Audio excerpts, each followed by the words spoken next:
हरिओम विद्यार्थी मित्रों, अपने हिंदी में चैप्टर 9 ममता का जो पाठ पूर्ण हो गया है उसका अभ्यास और स्वाध्याय मैं आज आपको करवाऊंगी।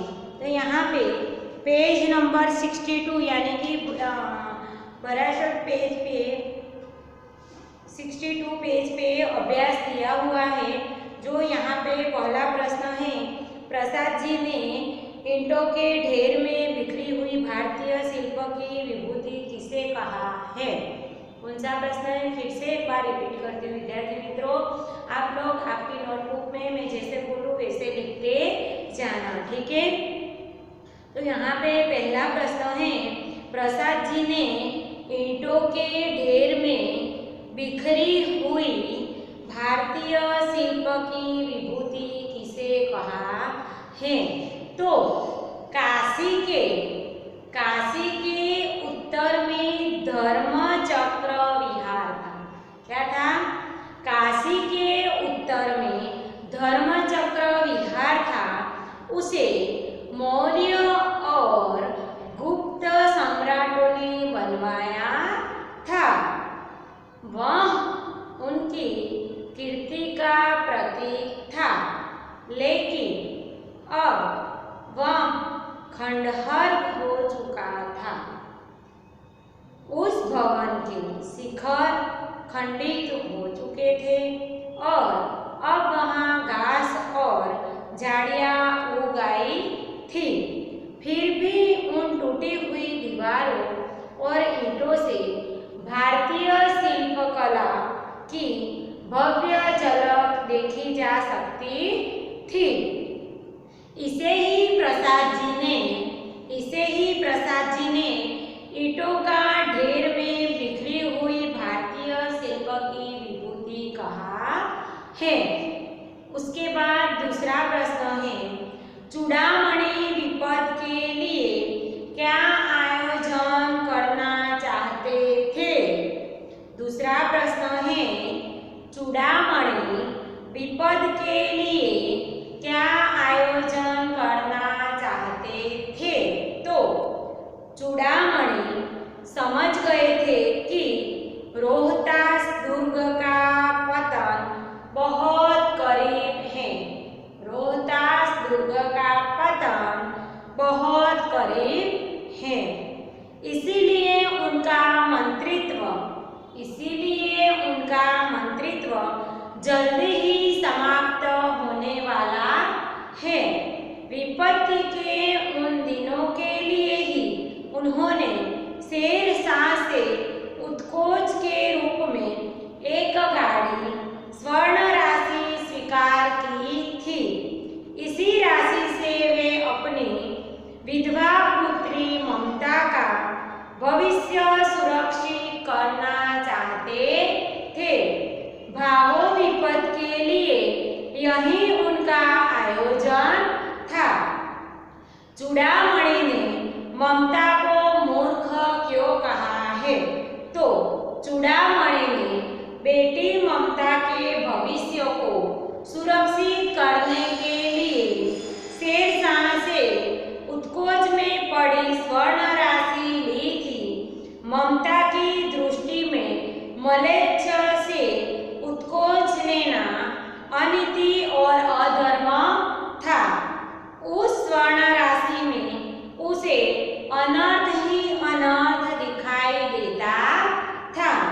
उसने पिता से अनुरोध किया कि उस स्वर्ण राशि को जल्दी से जल्दी वापस कर दे।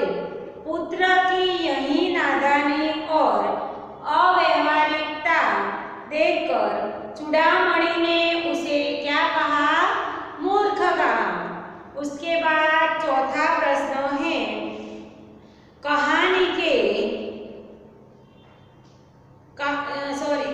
तीसरा प्रश्न है, कहानी के आधार पर मुख्य पात्र ममता के बारे में कहिए। तो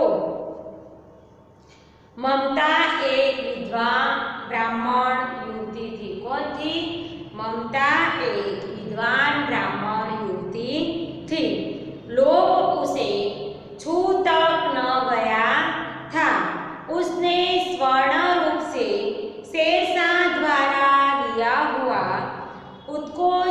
उपरा दिया था।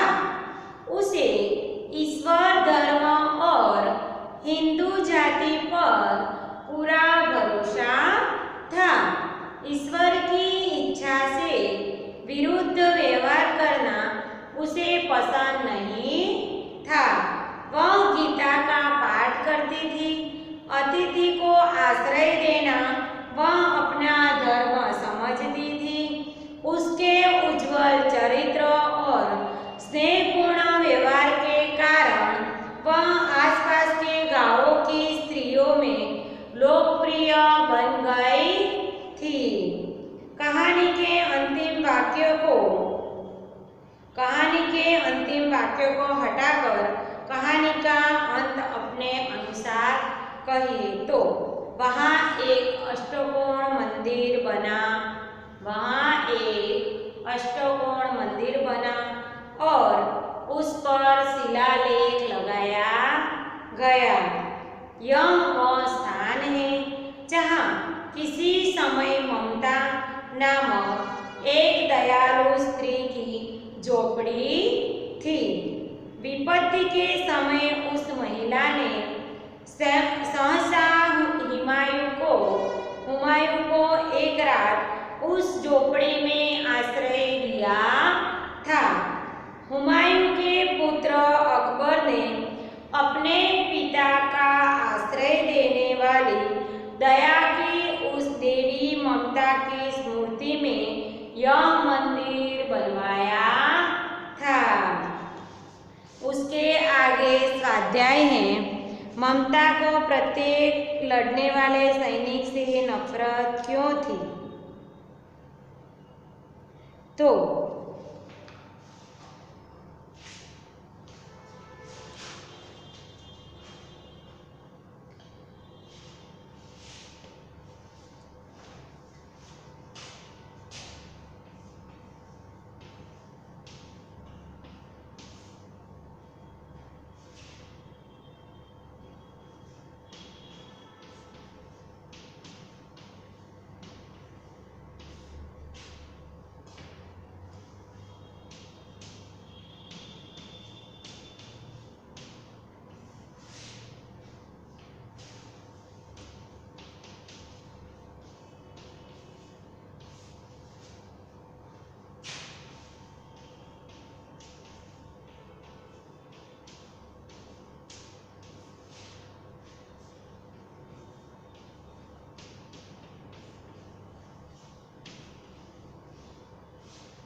विदर्भी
नफरत थी।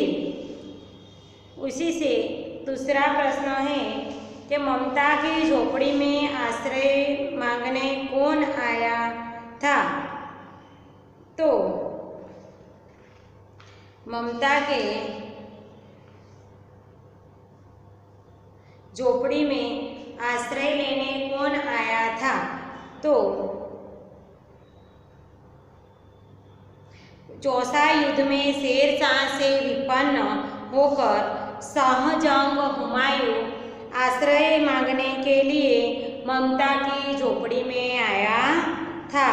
उसके बाद अकबर ने अष्टकोण मंदिर कब और कहाँ बनवाया?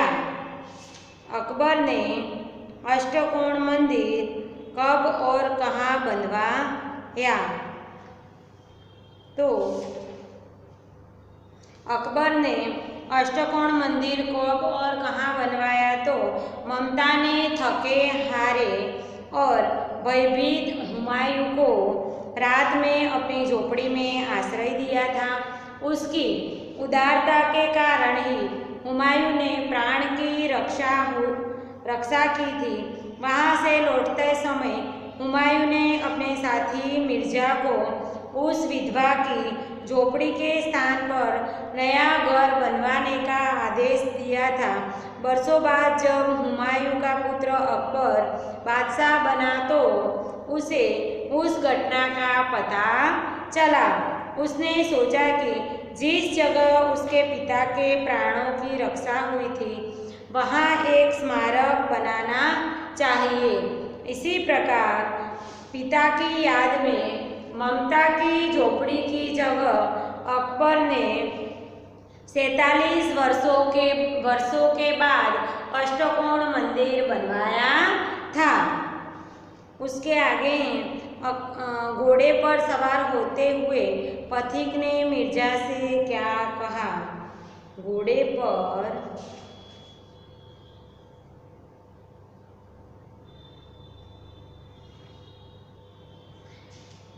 पर सवार होते हुए मिर्जा ने पथिक से कहा कि पथिक ने घोड़े पर सवार होते हुए मिर्जा से कहा कि उस स्त्री को मैं कुछ दे नहीं सका, इस स्थान पर उसका पक्का घर बनवा देना, क्योंकि मैंने विपत्ति में यहाँ विश्राम पाया है।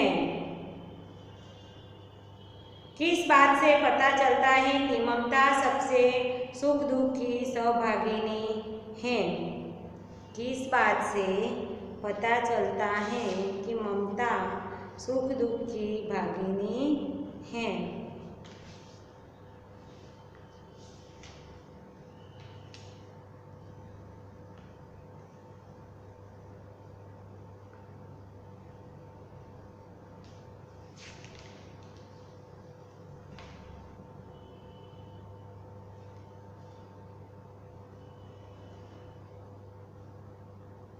तो गांव की 2-3 ममता किस बात पर पता चलता है कि ममता सबसे सुख दुख की सहभागिनी थी? तो गांव की 2-3 स्त्रियां वृद्धा और जर्जर शरीर वाली ममता की सेवा कर रही थी। इससे पता चलता है कि ममता गांव वालों के सुख दुख की सहभागिनी थी। उसके आगे नीचे दिए गए वाक्यों को निर्देश अनुसार भिन्न भिन्न कालों में परिवर्तन कीजिए। तो यहाँ पे पहला है तेनालीरामन के बारे में उन अनेक कहानियाँ प्रचलित हैं। तेनालीरामन के अनेक कहानियाँ प्रचलित है, तो उसको क्या करना है? भूतकाल में। तो कैसे लिखेंगे विद्यार्थी मित्रों? तो तेनालीराम के बारे में अनेक कहानियाँ प्रचलित थी। उसके बाद दूसरा है सुबह होने पर हिना अपने बेटे को साथ लेकर उद्यान में गई। सुबह होते ही हिना अपने बेटे को साथ लेकर उद्यान में गई उसका भविष्यकाल बनाना है। तो सुबह होने पर हिना अपने बेटे को साथ लेकर उद्यान में जाएगी। तो क्या बनेगा? वो भविष्यकाल बनेगा। और प्रिया को गृह कार्य जल्दी समाप्त हो गया, तो उसका भविष्यकाल है, उसका भविष्यकाल बनाना है। तो प्रिया का गृह कार्य जल्दी समाप्त हो जाएगा। हर्ष ने आज उपवास करेगा, उसका भूतकाल बनाना है। तो हर्ष ने आज उपवास किया, हर्ष ने आज उपवास किया। मनोज अक्सर जागता रहता है, उसका वर्तमान बनाना है। तो मनोज अक्सर जागता रहता है। उसके बाद शब्द के अर्थ देकर वाक्यों में प्रयोग कीजिए। दुहिता,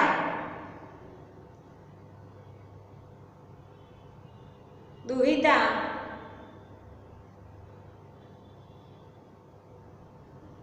तो दुहिता का अर्थ है पुत्री।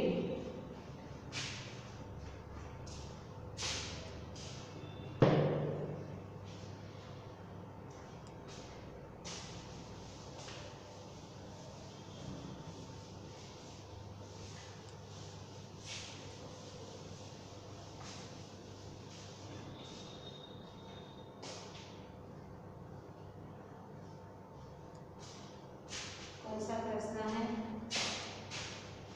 प्रश्न 3।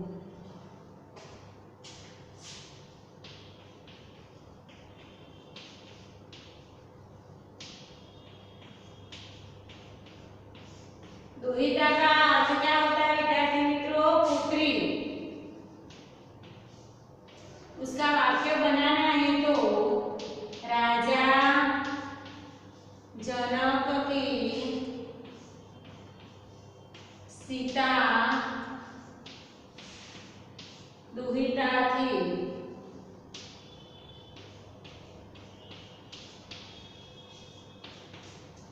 राजा जनक की सीता दुहिता थी।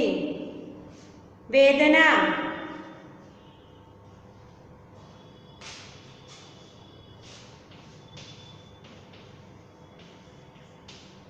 वेदना का अर्थ क्या होता है?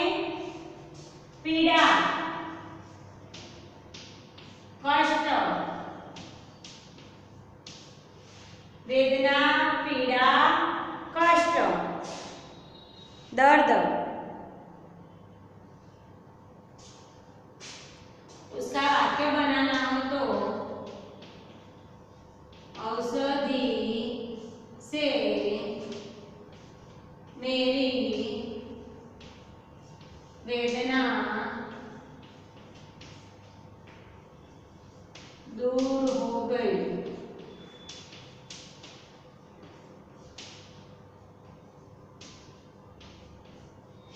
वेदना का अर्थ है पीड़ा, कष्ट और दर्द। औषधि से मेरी वेदना दूर हो गई। उसके बाद है उत्कोच। उत्कोच का अर्थ है रिश्वत। ये लिख लो विद्यार्थी मित्रों। उसके बाद मैं आगे लिखती हूँ, आप लोग अपनी नोटबुक में मेरे साथ लिखते जाना।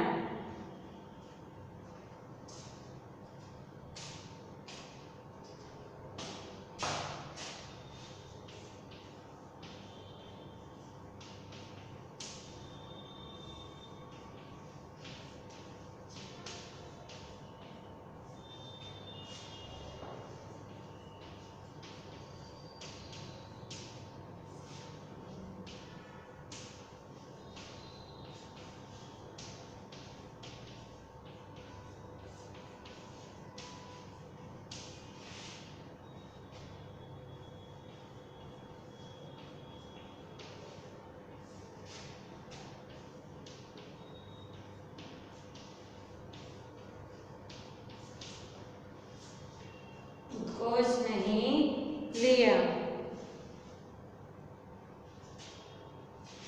उसके बाद आगे हैं जीर्ण।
ऐसे वाली महिला जीर्ण वस्त्र पहनती थी।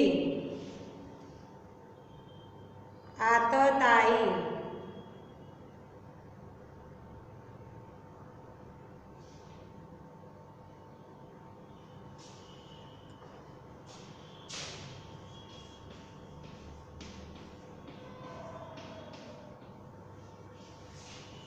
अत्याचारी।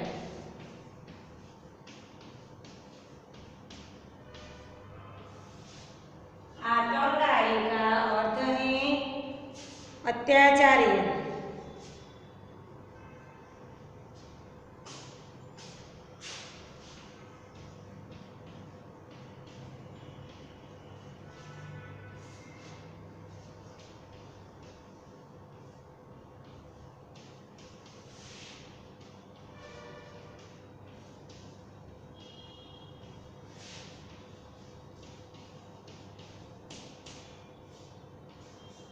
आतताई प्रेम की भाषा नहीं जानता। उसके बाद है यहाँ पे नीचे लिखी हुई कहानी एक वचन में है, इसे बहुवचन में लिखकर स्वर उच्च स्वर में पढ़िए। तो यहाँ पे एक वचन में कहानी है, जैसे कि एक चिड़िया पेड़ पर रहती थी। तो अनेक चिड़िया पेड़ पर रहती थी। उसका घोंसला जंगल के पास था। तो उनके घोंसले जंगलों के पास थे। घोंसले में उसके 3 बच्चे थे। तो घोंसले में उनके 3 बच्चे थे। एक दिन एक शिकारी वहां आया। तो एक दिन कई शिकारी वहां आए। वह चिड़िया को मारना चाहता था। वे चिड़ियाओं को मारना चाहते थे। चिड़िया ने बच्चों को घोंसले में सिर नीचा कर बैठने को कहा। तो चिड़िया ने बच्चों को घोंसले में सिर नीचे कर बैठने को कहा। वह खुद वहां से उड़ गई और पत्तों में छिपकर बैठ गई। वे खुद वहां से उड़ गई और पत्तों में छिपकर बैठ गई। शिकारी चिड़िया को न देख वहां से चला गया। तो शिकारी चिड़ियाओं को न देख वहां से चला गया। उसके बाद यहाँ पे दी है मुहावरा आँखों का तारा होना। तो आँख लाल होकर उसमें पीड़ा होना। नीचे शरीर के कुछ अंगों के चित्र दिए गए हैं। प्रत्येक अंग से संबंधित 3-3 मुहावरे के अर्थ सहित लिखकर वाक्य में प्रयोग कीजिए। तो आँखों का तारा क्या है? आँखों का तारा। तो आँखों का तारा होना, तो आँख लाल होकर उसमें पीड़ा होना। आजकल शहर में आँखें का आने की बीमारी फैली हुई है, जैसे कि आँख जाना तो अंधा होना। आँखें जाने से वह पढ़ाई न कर सके। आँखें फेरना तो उपेक्षा करना। समय बुरा आने पर मित्र भी आँखें फेर लेता है। कान देना तो ध्यान से सुनना। कृपया आप कान देकर मेरी बात सुनिए। कान खाना तो बक बक करना। आप पहले इसकी बात सुन लीजिए, यह काफ़ी देर से कान खा रहा है। कान खड़े करना तो चौकन्ना होना या सावधान होना। गोली की आवाज़ सुनते ही हिरन के कान खड़े हो गए। उसके बाद है सिर, तो सिर उठाना तो बगावत करना। राजा कमजोर हुआ तो सामंत सिर उठाने लगे। सिर नीचा होना तो लज्जित होना, पराजित होना। चोरी पकड़ी जाने पर नौकर का सिर नीचा हो गया। सिर पकड़कर बैठना तो पछताना। मौके का फायदा न उठा पाने वाले ही अंत में सिर पकड़कर बैठते हैं। हाथ तो हाथ आना तो मिलना, हाथ आना यानी कि मिलना। कई दिनों के बाद एक अच्छा मौका हाथ आया है। हाथ मलना तो पछताना, अवसर चूक गए तो हाथ मलते रहोगे। हाथ फैलाना तो मदद मांगना। हे ईश्वर, मुझे कभी किसी के सामने हाथ न फैलाने पड़े। उसके बाद यहाँ पे रूपरेखा के आधार पर कहानी लिखिए। एक निर्दयी राजा, गुलाम को दंड, गुलाम का जंगल में भाग जाना, सिंह से भेंट, सिंह के पैर से कांटा निकालना, सिंह से मित्रता, गुलाम की गिरफ्तारी, फांसी की तैयारी, उसे भूखे सिंह के सामने छोड़ना, सिंह का स्नेहपूर्ण व्यवहार, दोनों की रिहाई और सीख। तो सचमुच खूंखार पशु भी अपने साथ किए हुए उपकार को कभी नहीं भूलते। इस तरह की कहानी यहाँ पे दी है। जैसे कि ग्रीस देश का एक राजा बहुत निर्दयी था, उसके यहाँ अनेक गुलाम थे, वह उनके सख्त मजदूरों को काम करवाता था। एक बार एक गुलाम ने चोरी से उसका फल खा लिया। गुलाम अभी लड़का ही था, फिर भी राजा ने उसे कठोर दंड देने का निश्चय किया। दंड के भय से वह गुलाम जंगल में भाग गया, वहाँ एक झाड़ी में छिपकर बैठ गया। झाड़ी में बैठे गुलाम लड़के ने एक सिंह के कराने की आवाज़ सुनी। लड़का झाड़ी से निकलकर सिंह के पास गया। उसने लगा कि सिंह के पैर में कुछ तकलीफ है। उसने सिंह के पैर का दायां पंजा उठाकर देखा, उसमें एक बड़ा कांटा घुस गया था। लड़के ने धीरे धीरे वह कांटा निकाल दिया। सिंह की पीड़ा दूर हो गई। इसके बाद दोनों में मित्रता हो गई। गुलाम लड़के को पकड़ने के लिए राजा के सैनिक चारों ओर घूम रहे थे। उन्होंने लड़के को जंगल में देख लिया, उसे गिरफ्तार कर राजा के सामने ले गए। राजा ने लड़के को मौत की सजा सुनाते हुए कहा, इसे भूखे सिंह के सामने डाल दिया जाए। जंगल से सिंह को पकड़कर लाया गया, उसे कई दिनों तक भूखा रखा गया। फिर एक दिन लड़के को उसके पिंजड़े में बंद कर दिया। भूखा सिंह उस लड़के को खाने के लिए झपटा, परंतु एकदम रुक गया। वह उसे लड़के के पैर चाटने लगा। वास्तव में यह वही सिंह था जिसने पैर से उस लड़के ने कांटा निकाला था। लड़के के प्रति सिंह के स्नेहपूर्ण व्यवहार को देखकर सबको चकित हो गया। राजा भी इससे बहुत प्रभावित हुआ। उसने कहा, जब जंगल का राजा इस लड़के के प्रति दयालु है तो मुझे भी इस पर दया करनी चाहिए। ऐसा सोचकर इस लड़के को क्षमा कर दिया। उसने सिंह और लड़के को गुलामी के बंधन से मुक्त कर दिया। सचमुच खूंखार पशु भी अपने साथ किए गए उपकार को कभी नहीं भूलते। उसके बाद चित्र देखकर कहानी लिखनी है। विद्यार्थी मित्रों, आप लोग लिखना। आज का ये लेक्चर यहाँ पे पूर्ण होता है। नमस्ते विद्यार्थी मित्रों।